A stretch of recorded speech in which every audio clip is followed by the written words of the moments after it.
SPG, striktong patnubay at gabay ng magulang ang kailangan. Maaaring may masiselang tema, lengguwahe, karahasan, sexual, horror o droga na hindi angkop sa mga.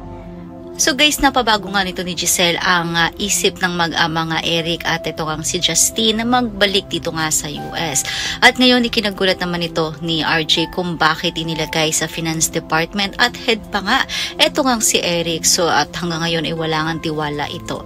Kinausap nga niya si Eric at tila ba napansin nga nito ni Eric na walang tiwala sa kanya itong si RJ na baka kung ano ang gawin nga nito. Kung kaya't kinausap ni RJ din ang kanyang ate Giselle at sinabi nga nito ni Giselle na hindi naman niya ito ginawa para kay Eric kundi para sa kanyang anak sapagkat ito lamang ang tanging kahilingan nito at tanging paraan para mapagbigyan siya na magstay nga at magtrabaho sa Apex. Subalit mukhang tama nga si RJ na hindi dapat pagtiwalaan itong si Eric at maging itong si Justine sapagkat ngayon iniisip nga nito ni Justine na masaya na siya at nakapasok na siya dito sa Apex at sa buhay ng kanyang ina at hindi daw niya ito gagawin para sa kanyang lolo dahil may iba nga siyang motibo sa pagtatrabaho dito sa Apex. So hanggang saan nga ba ang paghiganti ni Justine at Eric kay Giselle? Yan ang mga dapat nating abangan dito nga lang sa Abot Kamay na Pangarap.